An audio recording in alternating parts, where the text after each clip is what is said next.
Pilipinas, oras natin, 6 na minuto makalipas ang alas 10 ng umaga.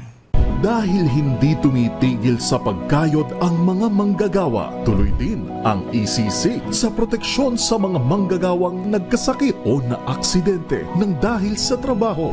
Higit 5 taon nang umaalalay, nagbibigay kaalaman, benepisyo at inspirasyon. Hatid ng DZRH at ECC, Employees Compensation Commission. #ECC, Work-Related. Kasama ang action woman ng ECC, Executive Director Attorney Kaima Velasquez at sina May Binauhan at Yuel Reyes. #ECC, Work-Related. Sagot ka ng Employees Compensation Commission.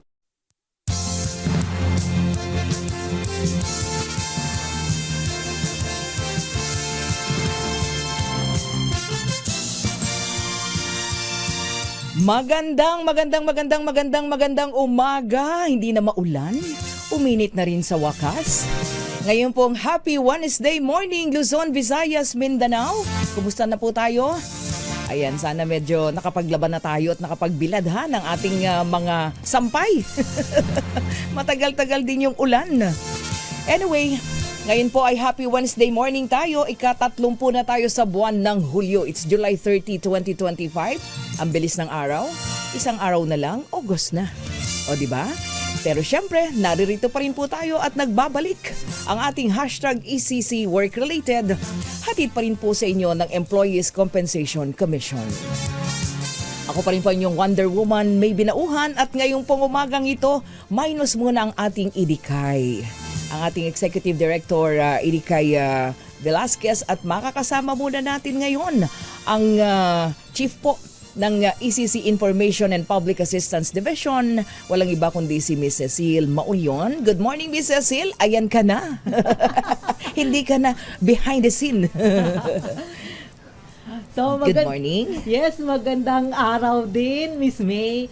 Pati siyempre sa ating mga listeners and viewers, lalo na sa ating mga ka-ECC. Yes. Alam mo, Miss May, mga 2 weeks rin ata nawala. Oo, nawala. #ECC work-related, Oo, pero nagbigay din kasi tayo doon sa mga special coverage ng bagyo, ng ulan, ng baha, di ba?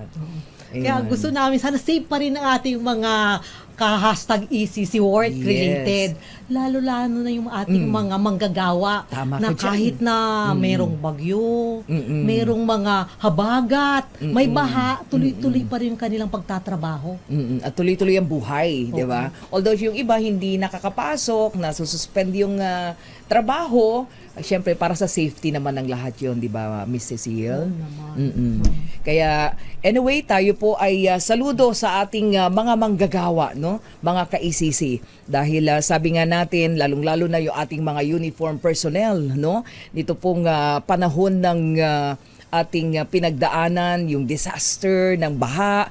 Imagine mo, buwis buhay yung ating pong mga manggagawa sa pagsuong sa panganib ng ulan at baha para makapagligtas din po ng buhay. Ano?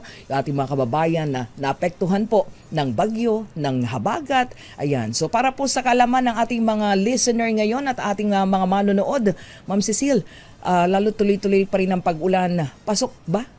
Tanungin na natin to ha. Sa EC program, ang pagkakasakit o aksidente sa gitna po ng kalamidad, ng disaster, 'di ba? Halimbawa na lang yung madalas yung leptospirosis. Oo, magandang pag-usapan ito, Miss May. Yes. Pero simulan natin sa ating kung aksidente, kung nagkaroon sila ng injury, no? Kasi yung mga nakalaan dito yung mga essential workers natin na kasama na dito yung mga sa LGUs natin, yung mga sa Disaster Risk Reduction and Management Office, sa mga LGUs, di ba? Sunod yung ating mga Bureau of Fire Protection na mga kawani, sa Armed Forces of the Philippines, Philippine National Police. Kasi usually sila ang nagre-rescue. Tama. At sila ang mga nakababad sa Mga baha. frontliner, O di ba? mga frontliners. So kung nagkaroon sila ng aksidente dahil sa trabaho or nagre-rescue sila, pwede itong maging compensable sa ilalim ng Employees Compensation Program, Miss May. Pero yung sa tanong mo naman tungkol sa leptospirosis. Oo, yan ang kadalasan. Oo. Other than leptospirosis, Miss May, meron pa tayong dengue. Yes. Pati alipunga or athlete's Yes. foot. Oo. No? Na ito yung kadalasang sakit, no, Doktora, Miss May, pag may baha or may Tama ka dyan. bagyo. Kaya nga meron tayong panauhin mamaya. Pakinggan natin mamaya. Pwede kayo magtanong. Medyo mahaba-habang talakayan nito, Ma'am Sila. Pero syempre, kailangan natin bumawi muna siguro, Ma'am Sila, sa ating mga ka-ICC dahil maghahatid muna tayo ng kwento ng pagbangon ngayong umagang ito ng Miyerkules. So, puntahan na natin, Miss Sil, ang ating kwento ng pagbangon, di ba? Oo. Tama yan, Miss May, kasi for the past episodes natin, naging bisita natin ang mga taga-GSIS, Tama. merong taga-SSS, mayroon din tayo sa NCDA. So, siksik na tayo sa kaalaman. Yes, kaya nga, ngayong umagang ito, na-miss din natin to ha. Oo, So ngayong umagang ito, ang hihahatid natin ay kwento ng pagbangon ni Arnel Serrano. No? Oo. Si Tatay Arnel Serrano mula po sa Laguna. At Ma'am Sil, siguro kwento natin a little background about Tatay Arnel. Si Arnel Serrano, Miss May, isa siyang seafarer, no? Ibig sabihin, kung mapuna mo, Miss May, no, marami sa nating pinipicture sa ating kwento ng pagbangon yung mga seafarer, Oo, no? ating- Alam natin minsan sumasampa sila, maganda yung pangangatawan nila, malusog sila. Minsan pag bumaba sila, meron na silang kapansanan, meron na silang disability, no? So, napuna namin, maraming sa mga claimants natin, ang mga seafarers, minsan, siguro marami ang aware ng mga seafarers sa ilalim ng Employees Compensation Program. Minsan naman, nakuha nila ang Employees Compensation Program awareness mismo sa hospital na. No? So, itong nakita namin na rampant talaga sa mga seafarers ang nagkakasakit o na-aksidente Yes, by oo. reason of employment. Itong kay Arnel Serrano in particular, nagsimula lang ito sa batok Oo. Sunod, hanggang sa naapektuhan yung buong katawan niya. Oo, remember pagka Oo. seafarer ka, malakas ka, maliksi ka, 'di ba? Yan yung mga kailangan diyan pagka ganyang trabaho. Mabigat, ibig sabihin mabigat yung trabaho sa barko, di po ba? So si Arnel napilitan na siyang huminto sa trabaho. Pero ang good thing dito, Miss May, kasi kahit na wala na siyang trabaho sa barko, as fitter siya, no? Nang unang pumunta siya, nawalan siya ng trabaho, lumipat na siya dito, na-repatriate na siya sa Pilipinas, nagkaroon siya ng trabaho, binigyan ng negosyo ng Employees Compensation Yun, no? Commission. O, di ba? So, ito bibigyan natin sila, kasi dati-dati mga learnings, knowledge about yung mga sa GSIS, SSS, ngayon naman, inspirational story galing sa ating persons with work-related disability. Ang kwento na ating seafarer, si Arnel Serrano. Yun, no? Kaya sabay-sabay na po nating alamin ang pagbangon story, no? Ang pagbangon ni Tatay Arnel, paano nga ba siya natulungan ng Employees Compensation Commission. Mga kwentong maghahatid ng inspirasyon sa mga manggagawang nagkasakit o naaksidente ng dahil sa trabaho. Mula mismo sa mga bumabangon at nakabangon sa tulong ng ECC. Narito na ang ECC, Kwento ng Pagbangon.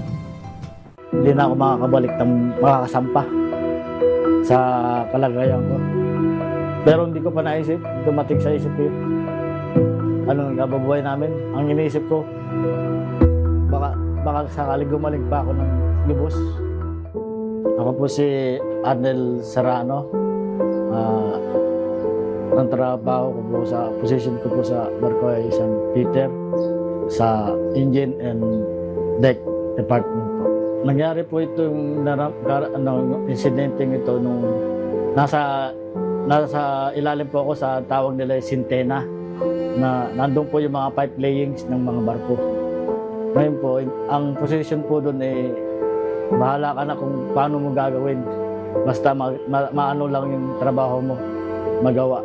Sa haba ng oras ng aking pag-welding doon, ngayon po, nung magbabago na po ako ng position sa kabila naman, yung pag yuko ko naman po, doon po yun nakaramdam ako ng malakas na tulog dito nang galing sa bato ko.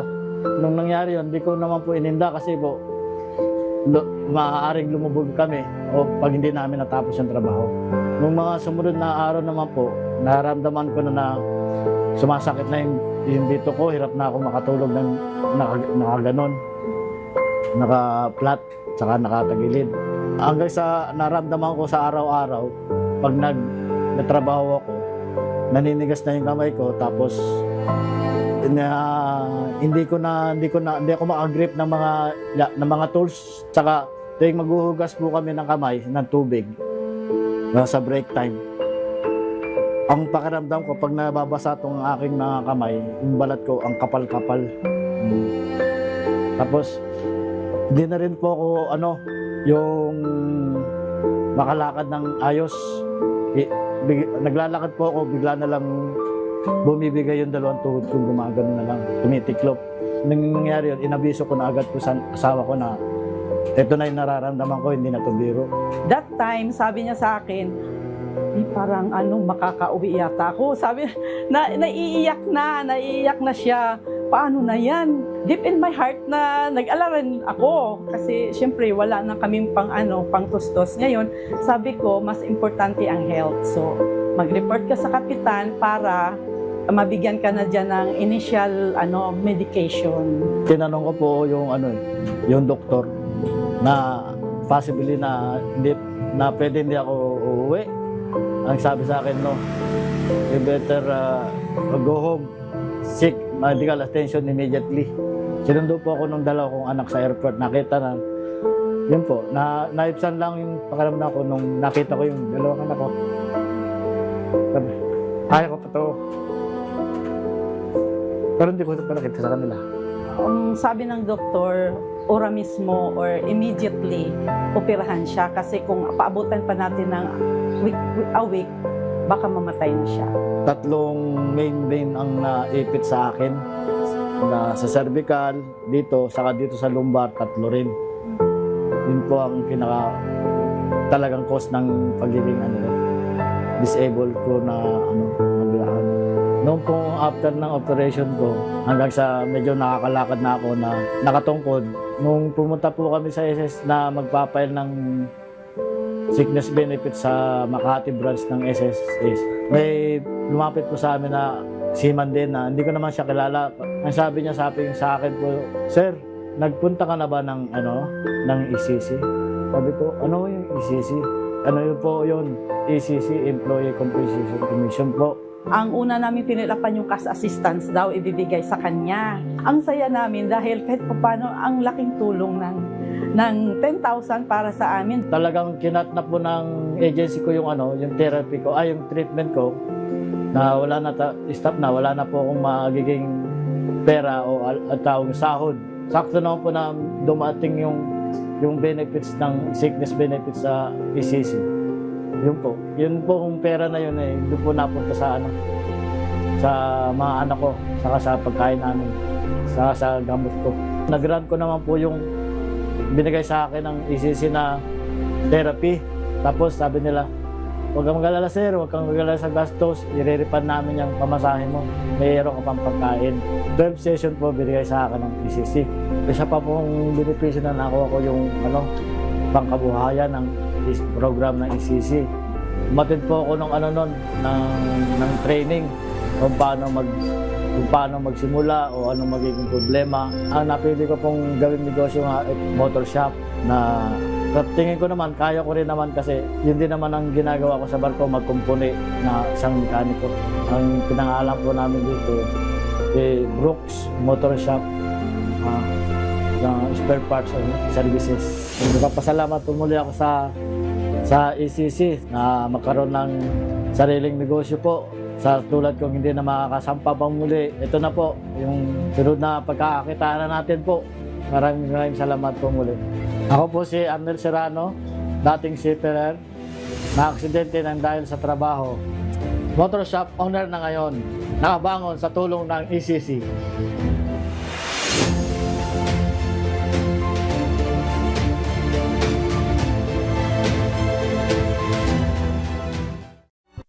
Hashtag ECC Work Related sa DZRH.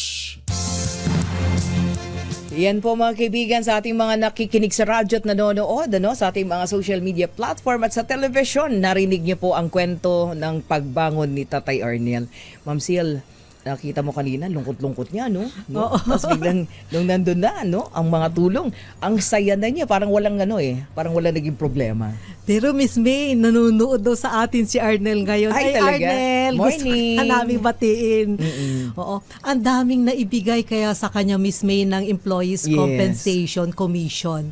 No, meron siyang sickness, nag-underwent siya ng livelihood training, may starter kit din siya, 20,000 pesos para sa kanyang motor shop business. Yes. No?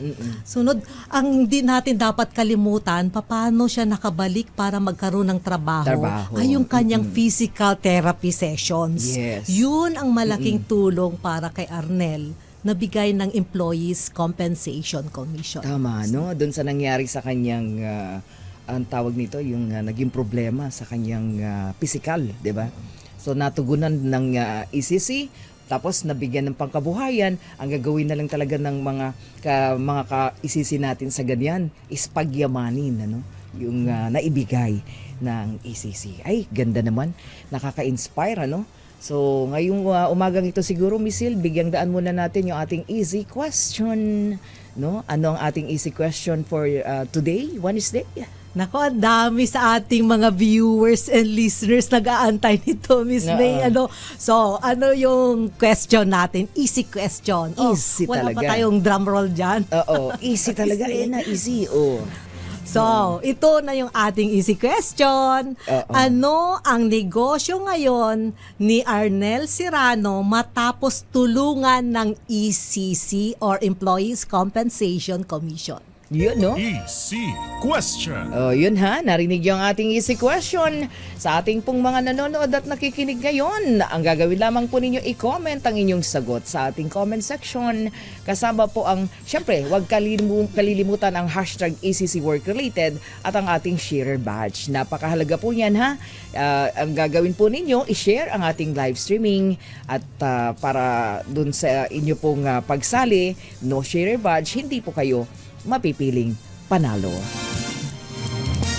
Hashtag ECC Work Related sa DZRH. At syempre, Miss Cecile, mamaya may makakasama na tayo special guest natin para pag-usapan ang isa sa mga pangunahing programa pa rin po ng Employees Compensation Commission na layuning alalayan ng ating pong mga manggagawang nagkaroon po ng kapansanan at syempre na makabalik sa trabaho, yung tinatawag na Return to Work Assistance Program o RTWAP. Tama ba? RTWAP. Kaya tutok lang po kayo, magbabalik pa rin po ang ating hashtag ECC Work Related. Sa mga manggagawa ay pag-aalaga sa bayan. Si May Binauhan at Yuel Reyes kasama ang ECC, Employees Compensation Commission sa hashtag ECC Work Related. Oras po natin, 27 minuto makalipas walas 10 ng umaga, 27 minutes after 10 o'clock in the morning. At ngayon po, nagbabalik pa rin po ang ating hashtag ECC Work Related. Kasama pa rin natin ang ating co-host ngayong umaga. Again, nagbabalik ECC Information and Public Assistance Division Chief, Miss Cecile Maulion. Ma'am Cecile. Thank you, Miss May. Siyempre, magandang umaga ulit sa ating mga ka-ECC. At ngayon po, meron tayong special guest, Miss May. Professor siya ng UPPGH. Marami. Kasama rin siya sa Ateneo School of Medicine and Public Health. Visiting lecturer si doktora na ito. And lastly, ito na yun kasi para mai-connect natin sa Employees Compensation Commission. Siya ang ating ECC coordinator and consultant. Na sinasabi natin, in charge siya sa rehabilitation and assistive technology. So, ang ating special guest this morning ay walang iba kundi si Doktora Josephine Robredo Bondo. Welcome po. Good morning, Doc. Magandang umaga po, Ma'am May and Ma'am Cecil. Maraming salamat po sa pag-imbita nyo dito sa ating ECC Work Related. Ayun, so si Doc ay kapatid ng namayapang Sir Jesse Robredo. Idol ko yun. Salamat po. Idol ko yun pagdating sa public service. Ayan. Good morning po at syempre Ma'am Sil, siguro simulan na natin para makarami tayo. Baka mamaya daming tanong ng ating mga kamanggagawa. Oh, sigurado ito, Miss May. No? So, simulan ko na. First question natin, Doktora Penny, ha? Paano po sinusuri ang mga manggagawang may kapansanan para matulungan silang makabalik sa trabaho? Ang pagsusuri po namin, hindi lamang nakatuon doon sa worker.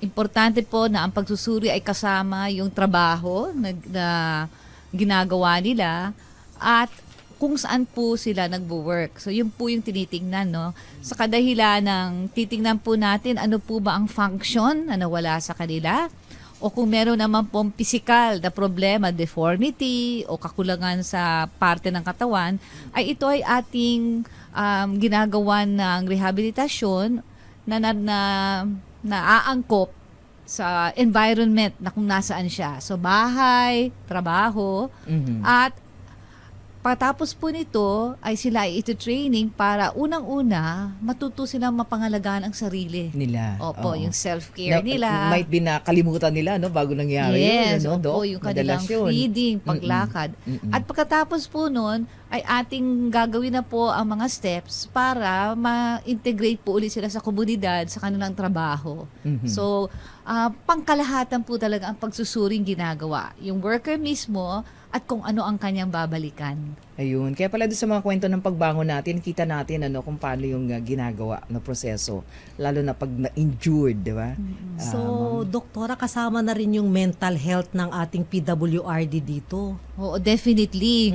Kasi more than physical, napakahalaga pagdating sa panunumbalik, hindi lamang sa trabaho, kundi pati sa komunidad, yung attitude, yung motivation oo, ng isang worker. Na maaring nawala, no? Na Nung maaring nangyari sa nawala. kanila yung Siyempre, dadaan sila aksidente. sa medyo anxiety, Yes. medyo depression. So, napaka-importante po talaga. Parang yun. kanina, Doc, di ba nakita natin si Tatay Arnel, yung simula, nandun yung parang wala na siyang hope. Yes. No? So pinagdadaanan talaga yun ng mga nawawalan ng pag-asa pagka may nangyaring aksidente. And then afterwards, ayun na, nakita na natin yung kanyang kaligayahan, ano? Yung After, improvement. Oo, yung improvement. Opo, kayo po eksperto na dito eh. Ano ba yung mga karaniwang nagiging injury ng mga manggagawa na na-handle na po ninyo talaga? Pangkaraniwan po yung tinatawag natin musculoskeletal, sa muscle at saka sa buto.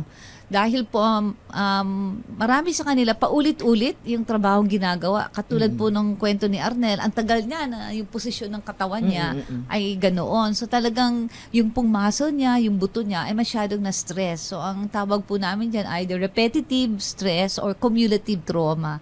So nangyayari po yan sa leeg, sa likod at saka sa kamay. So pangkaraniwan po musculoskeletal.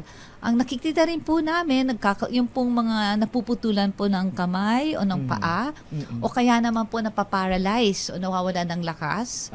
At ang pangatlo pong nakikita namin, yun naman pong tinatawag natin neurologic. Yung po bang nagkaroon ng stroke, o kunyari po nagkaroon ng injury po sa likod na naparalyze po yung magkabilang paa. So yun po yung mga pangkaraniwang mga nakikita po namin work-related. May mga pagkakataon po ba na yung iba sa kanila hindi na talaga makabalik sa trabaho, ano? Meron po. Depende dun sa Opo. lawak ay laki nung naging Yung pong severity. severity, Opo, ano opo. po. So ano po yung mga alternative na gagawin sa ganyan pong sitwasyon? Malawak po ang scope ng ECC pagdating dyan. Unang-una, talaga pong ine-exhaust ang lahat ng paraan para makabalik sa dating trabaho ang isang worker. Pero nakahanda naman po dahil pag nakikita po talaga na hindi nakakayanin, hindi po dahil sa worker mismo, kundi yung environment na babalikan niya. Kunyari po na paralyzed siya, pero ang trabaho niya umaakyat. Umakyat. No? So, kahit po mag-recover siya, medyo hindi na po safe ang kanyang working environment. So, may programa pong ang tawag po namin doon ay vocational exploration. Titingnan po yung ibang skills na alam po nitong isang worker para kahit hindi na po niya mabalikan yung dati niyang trabaho, meron pa siyang ibang alternative. Or pwede naman po kung dati nasa field siya, iti-train naman po siya sa isang desk job. Or pwede naman po yung work from home. Oo. And then, ang iba naman po, ine-encourage din po sila mag-schooling, mag-aral muli para po from yung mechanical jobs, talagang pwede po silang in an office, mga sitwasyon. Or, yun nga po, binibigyan po ng paraan, tinitingnan yung kanilang background, kung sakali baka pwede silang mag-engage in business or entrepreneurship. Opo. Ayun, sa mga kwento ng pagbangon natin, Ma'am Sil, di ba, halos ganun into business. Di ba, pagkatapos na nangyari sa kanila, wow, galing naman. Oo, so may mga alternative na sabi nyo nga, hanggat kayang gawan ng makita natin na may pagkakataon pa yung manggagawa para bumalik, nandoon pa rin. Opo. So, alamin natin, pagka ganyan po ba, ano po yung hamon, na ating, yung nararanasan, lalo na kapag ka po sa kumpanya, pag-usapan natin, yung coordination sa company at maging sa ACC habang inaasikaso yung pagbabalik trabaho ng isang manggagawa. Sa naranasan po namin, yung po mga companies, medyo hesitant po sila na na mag-coordinate po with ECC. All along po akala nila kasi ang ECC inpatient. Pagkatapos po noon, wala na. Oo, marami pong hindi nakakaalam. Oo. And then yung iba naman po, para meron silang agam-agam na kunyari po may kaso na nangyari dahil po doon sa accident. Natatakot sila na baka kung mag-engage po sila sa ECC, lalo magkakaproblema yung kaso. Pero ang nakakatuwa po kasi kunyari po sa UERM, ang sabi po namin ng ECC, basta mag-refer kayo and nakakausap po yung company, naliliwanagan po sila. So, yun po yung isang hamon po talaga para sa ECC. Mas mapalawak po ang awareness ukol sa mga serbisyong nagagawa ng ECC.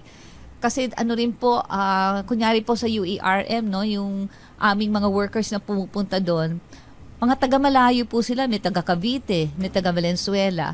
So, ang therapy po nila o rehab nila 3 times a week. So, 3 beses po sila babalik. So although alam ko po, meron na pong mga satellite centers ang ECC kung saan sila pupunta. Baka kailangan, ma'am, padamihin pa. Oo. Although ang alam ko po, sabi naman sa amin ng mga workers, yung mga indirect costs po nila related to transport, travel, or even po yung meal sa pagpunta, tinutulungan po sila ng ECC. And nakakatuwa po dahil pag umuwi po sila ng probinsya, meron pong nire-refer sa amin ng ECC kung saan din po sila pupunta. Oo. So, ngayon, ang isa pa pong challenge namin ay kung yung maipagpatuloy po yung programa sa rehab hanggang sila po ay umuwi.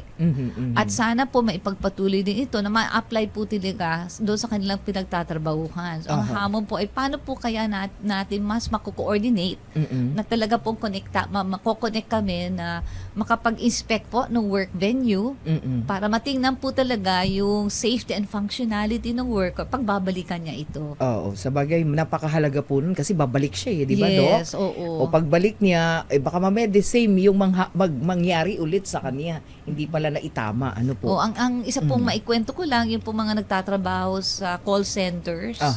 So, dahil po palagi sila, masakit ang leeg, masakit ang likod. So, nagpa-rehab po sila. And then, pagbalik po, umuulit na naman. Dahil po pala hindi ergonomic na ang kanilang position ng computer, yung kanilang chair. upuan, o yung mga chair. So, yun po yung napakahalaga. Gumagaling po sila pag program po ng ECC, pero pagbalik po sa trabaho, bumabalik din ang kanilang mga complaints. Oo, pero pumapasok din yun, Ma'am Sil, sa inspection, yung work, di ba? Ito yung mga earlier pinag-usapan natin, napakahalaga para sa sa kaligtasan ng mga at saka hindi magkasakit ng ganun. Pasok ito sa trabaho ng Bureau of Working Conditions, pati Occupational Safety and Health Center. Gusto ko lang inform din kay Doktora na ang Employees Compensation Commission umiikot talaga ito sa buong Pilipinas para mag-increase yung awareness ng ating manggagawa, pati ng mga employers natin. At saka yung sabi sinasabi natin, doktora, na pag may physical therapy or nag-undergo ng rehabilitation ng ating persons with work-related disability, tama po kay doktora, meron silang meal and transportation allowance na 500 every session po ito, doktora. Kompleto talaga, no? Oo, kasama yan. Wala na magiging alibay yung mga manggagawa para hindi di ba, magawa yung kanilang tawag nito kung halimbawa nagkaroon sila ng problema. Oo, di ka pwedeng hindi ka makakapunta sa hindi ako makapunta sa rehabilitation kasi ganito ganyan. Oo. So meron pala. At least all out ang support. Opo. Miss May, gusto ko lang tanungin ito kay doktora, kung parte po ng programa ng Employees Compensation Commission ang psychosocial support, di ba doktora? Paano po ang proseso nito lalo na sa mga empleyadong takot o nag-alala pa rin na bumalik sa trabaho? Oo, yung mga parang na trauma. Yes, ako mabuti Ma'am Cecil na tinanong niyo po yan kasi sa ganang amin po, siguro 10% po ng aming trabaho ay manumbalik yung physical na function nila. Pero 90% po niyan yung kanilang mental preparedness. Opo, yung kanilang psychological support. Kaya kasama po doon, habang sila po ay nagkakaroon ng therapy, ay trained din po yung mga therapists natin, mga kasamahan sa rehabilitation, na imomotivate po sila na kahit very small lang po yung gains, parang sinasabi sila, naku, kaya mo yun, no?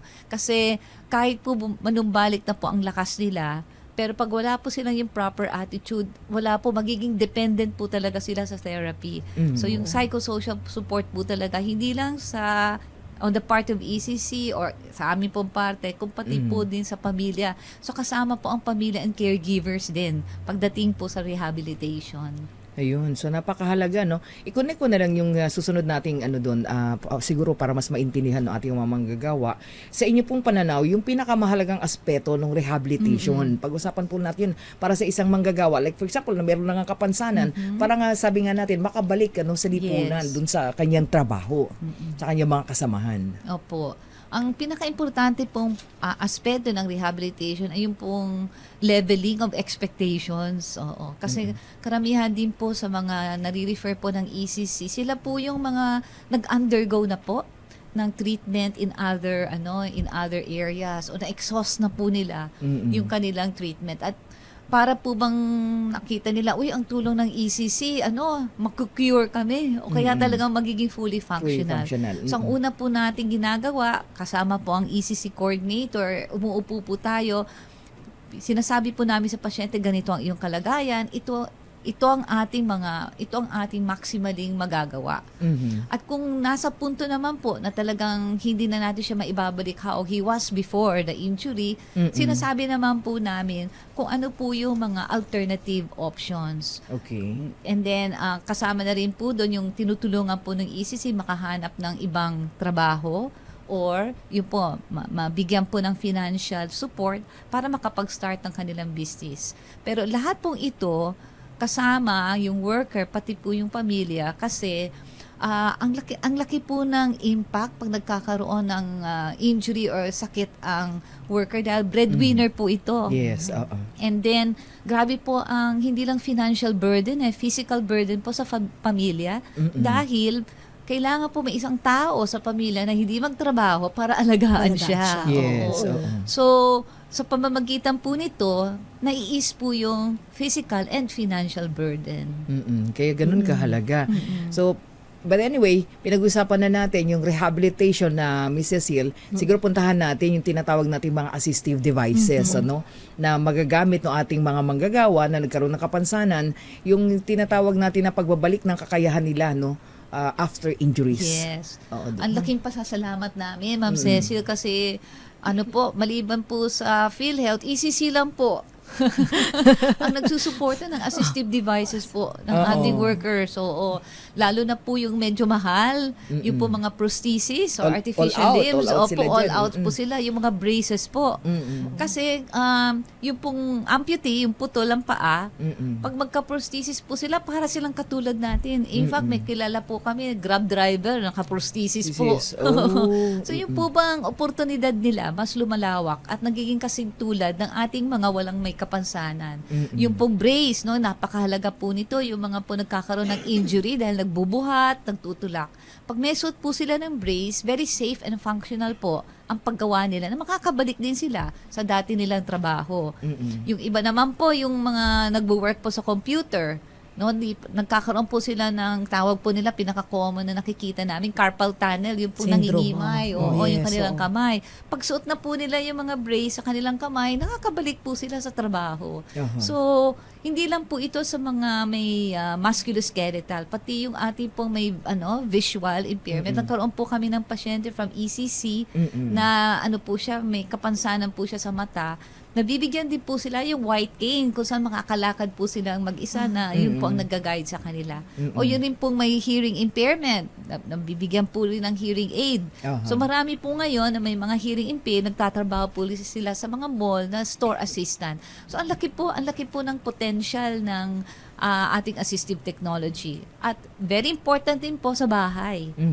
Kung ang isang may kapansanan pong na stroke, no, or may paralysis po below the waistline, may wheelchair, sarili niya pong mamamaneuver, sarili niya sa loob ng bahay. Hindi po siya magiging dependent sa kanyang mga kasamahan. At ang laki po ng sense of self-worth o self-functionality ng taon yun. So, ang laki po talaga at maraming salamat, ECC, ECC. sa inyong suporta sa assistive So with all this technology. support, Doc, yung naranasan ng mga manggagawa, nawalan sila ng pag-asa, doon mo na makikita na Yes. balik yung kanilang kumpiyansa, no, yung confidence sa Saka yung sarili pong nila. independence, sense of Independence. And another thing, yung Dignidad sinasabi natin nila. na mental Dignidad dignity. nila. Oo. At yung mental nila, 'di ba, yung kanilang mga worries, yan Opo. matatanggal na yan ng isa-isa with all this support po. Ayan, ang gandang impact. Gusto ko lang idagdag dito, Miss May, Doktora Penny, no? Usually po, yung mga assistive devices na bigay natin, lalo yung mga loss of arm, minsan po nagkakahalaga yan ng mga almost 200,000 pesos. Yes, Yan, opo. Miss May. Sunod lahat yan. Bigay Saka lang ng po, ECC. for life po ang ECC. Opo, Ang kanilang support. Oo, Kasi pagka kailangan nagkaroon ng po defect, pwedeng Saka itama. ma'am, kailangan po siyang palitan eh. Yun. Oo. So, medyo, anak po, ang laki pong pasasalamat. Ayun. So pag-usapan natin, ma'am, ito, natakil mo na to kanina pa, happy away, suporta ng family sa process ng pagbabalik trabaho. Opo. Dahil pinag-usapan natin yung mental health state ng mga Yes. manggagawa eh. Gaano nga ba kahalaga yung support ng family, no, sa pagbabalik ng isang nagkaroon ng diferensya ng manggagawa na injured? Okay. Napakahalaga po to Mm. kasi kailangan maintindihan ng pamilya ang sitwasyon. Iba na po. Kung noon siya yung breadwinner, sa kanya nakadepende lahat, ngayon po kailangan na rin ng tulong nitong worker na to in one way or another para naman po siya ay maging independent at mabigyan ng motivation na makabalik po either lang sa pangangalaga sa sarili o makapagtrabaho ulit. Kasi sila po yung magbibigay. Kasi po ang rehabilitation, lang po, 1 to 2 hours, 3 times a week. Most of the time po, nasa bahay siya, kasama niya ang kanyang pamilya. So lahat po ng programang ito ay mag-fail kung wala po siyang support in the family. Kaya ganun po kahalaga yung suporta ng pamilya. Ayun. Kasi meron daw pagkakataon na yung family parang hindi naiintindihan kung ano yung pinagdaanan o pinagdadaanan ng Yes. manggagawa. Kaya lalong-lalo na kung halimbawa walang pakialam, di ba? Di po ba? So ang laki, no, kailangan makausap. Nagkakaroon ba ng gano'n? Nakakausap ba ng halimbawa ng katulad ninyo pagka sila ay ina-assess, nabibigyan ninyo ng chance yung mga pamilya na maintindihan Opo. yung kalalagayan ng manggagawa? Lalo na po kung ang problema ay pain. Yung pain, no? Kasi minsan, sasabihin ng pamilya, ang lakas-lakas mo naman, ang laki-laki ng katawan mo, ba't yun lang naman ang nararamdaman mo? Kasi hindi nakalutang no? Yeah, hindi Nakatago nakalutang yun, Oo. lamas. So, nakakatuwa po kasi pupunta po yung worker either kasamang asawa, kasamang anak, o kung sino man po yung sa pamilya nila na nandoon.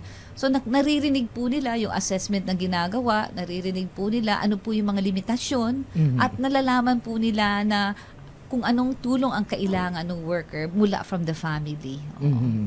Kasi hindi open ang manggagawa pagka ganun no? Kasi ayaw niya, alam niya burden na siya. Yes. And then ayaw niya makaburden pa siya pagka every time nagko-complain. Tama. Di ba, Dok? Tama. Ganun ang pinagdadaanan ng mga nagkakaroon ng kapansanan, ng mga manggagawa natin. But anyway, Ma'am Sil, Oo, ito ang parang ang basa ko dito, Doktora Penny, no, Ma'am May, no, baliktad na, no, Miss May and Doktora Penny, no, dapat talaga suporta, hindi lang actually ito sa opisina mo, Hindi. ng kapwa mo manggagawa, no, kasama na dito yung pamilya at saka siguro dapat yung PWRD mismo, ang buong loob na, dapat makabalik ako sa trabaho, dapat maging productive mo, di ba, mismo ako, no?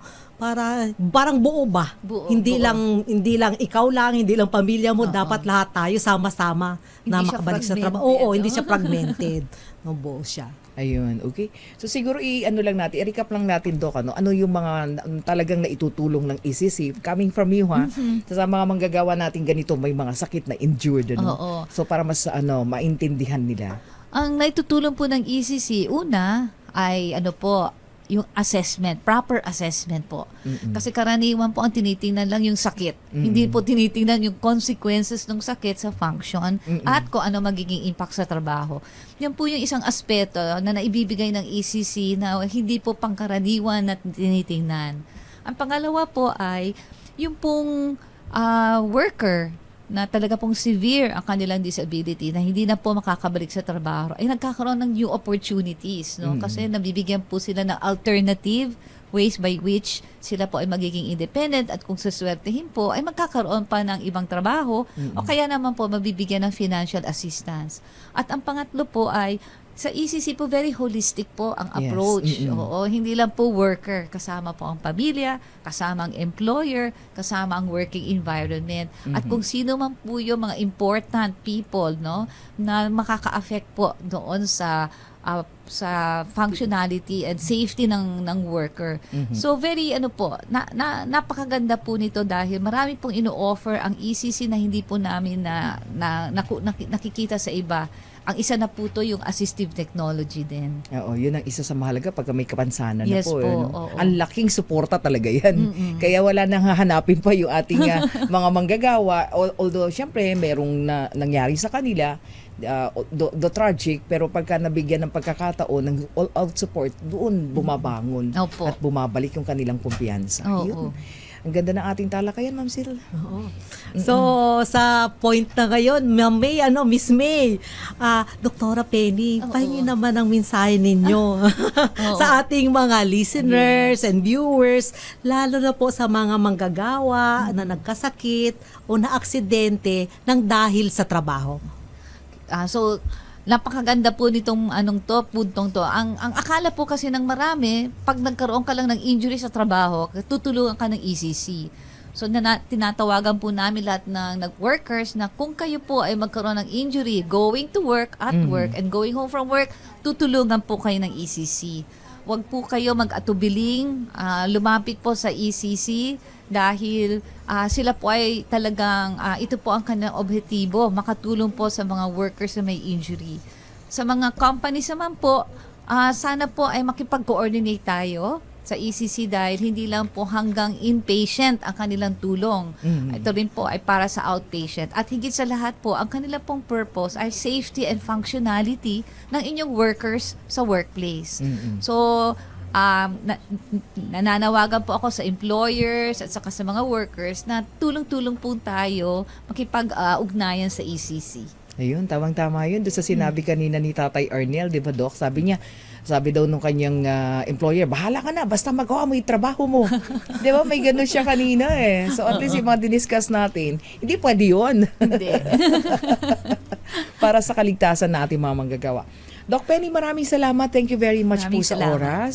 Ayan, mga kaibigan na Ma'am Sil, nakasama natin syempre. Ayan, ang of course, UERM, no? Sabi ko nga kay Doktora kanina, partner natin sa bloodletting ang UERM blood bank nila. Opo. Mga kaibigan, Doktora Josephine Penny Bondok. Thank you so Maraming much salamat po. Maraming salamat. Ayan. At syempre, i-announce natin na Ma'am Sil ang ating easy winner sa ating easy question. Ano ang ating easy answer muna? Simulan muna natin sa easy answer natin, Miss May. Ang easy answer ngayong umaga ay Drum roll pa ba uli? Ayan, Motor ano, shop. ano? Motor shop. So, meron tayong winners. Ang dami, Marami. actually. Nakita Marami ko eh. ba? Nakita ko. Marami ang sumagot, ano? Ang dami Pero may sumagot tatlong eh. winners lang tayong pwedeng bigyan ng ating token galing sa Employees Compensation Commission, Miss May. Iyan, no? Sino-sino Sila mga ay winners? si, first, si Ma'am Ann Guardian. Ayan. Number Ann 2, Guardian. yes. Guardian. Number 2 is si Rohoni Odyaman. Rohoni Odyaman. And number 3, we have Jinky Andrade. Ayun, no, nakita So, ko yung si tatlong Jinky. winners. Oh, congratulations. Nag-congratulate din siya. Thumbs up pa, si Jinky. Pero marami pong sumagot. Anyway, mga tama po sagutin nyo. Pero syempre, yung nanalo, yung mga first na nagsagot. Ayan, congratulations po sa ating mga winner natin. Ano? Dahil kayo po ang nakasagot ng ating easy question. Sabi nga po ni Ma'am Cecile, mananalo po kayo ng ECC merchandise. Para sa ating mga winner, hintayin lang po ang message ng aming executive producer, Miss Peach Gonzalez, para po sa inyong prize. Ito na tayo. Siguro, mag-safety pabaon tayo, Ma'am Cecile. Pwede ba? Meron ka bang safety pabaon Of course, dyan? para Sige parating nga. may baon ang ating executive Yes. director Eto kay na. dati. Oo. So ngayon, dapat meron din tayo, no? Ito na ang ating... Safety pabaon. Safety pabaon. Okay. Para makaiwas sa sakit ngayong panahon ng ulan at baha, iwasan natin lumusong sa baha, syempre. No? Pero kung di maiwasan, magsuot tayo ng proteksyon at maghugas Yes. gamit ng sabon. Mahalaga yan. Yes. At lastly, iwasan din nating mag-ipon ng tubig na pwedeng pamahayan ng lamok. Kasi otherwise, magkakaroon ka ng dengue. No? Ayun, oo, tama. So, yan na. Ang ating safety pabaon ngayong araw na ito ng Miyerkules, Ma'am Sil. Kaya ingat po tayo, ha? 'Di ba, Ma'am Sil? Ingat dahil tayo ay nasa panahon talaga ng tag-ulan, no? So expect natin yung mga alam mo yun, yung mga paglabas mo ng bahay, 'di ba? Dapat ready ka. So mga kaibigan, yan po ang kabuuan ng ating programa ngayon pong Happy Wednesday morning. Hanggang sa susunod na linggo po, ha, marami pa tayong mga pag-uusapan tungkol sa Employees Compensation Commission. Ma'am Ciel? Thank you, Miss May. At kung mayroon silang karagdagang katanungan at para na rin sa mga updates at announcements, bisitahin niyo po ang Facebook page ng Employees Compensation Commission o dumiretso na kayo sa aming website www.ecc.gov.ph. So sa ngalan po ng ating action woman, no, si Executive Director Kaima Villa Velasquez, ako po si Cecil Storque at kami po sa ECC ay naniniwala na ang pag-aalaga sa manggagawang Pilipino ay pag-aalaga sa bayan. At syempre, ako pa rin po ang inyong Wonder Woman dito po, ha, sa DZRH May Binauhan. Magsama-sama po tayo hanggang sa susunod na Miyerkules dito pa rin sa #ECC Work Related. Mga kaibigan, susunod na po. Inabangan yung drama love story, Ikaw Lamang sa Buhay Ko. Mamaya babalik pa rin po inyong lingkod 3:00 hanggang 4:00 ng hapon sa Public Service Hour. Hanggang sa susunod na Miyerkules, 10:00 ulit ng umaga, hatid sa mga manggagawang nagkasakit o naaksidente ng dahil sa trabaho ng DZRH at ECC Employees Compensation Commission. #ECC Work Related. Kasama muli ang action woman ng ECC, Executive Director Attorney Kaima Velasquez at sina May Binauhan at Yuel Reyes. #ECC Work Related. Sagot ka ng Employees Compensation Commission.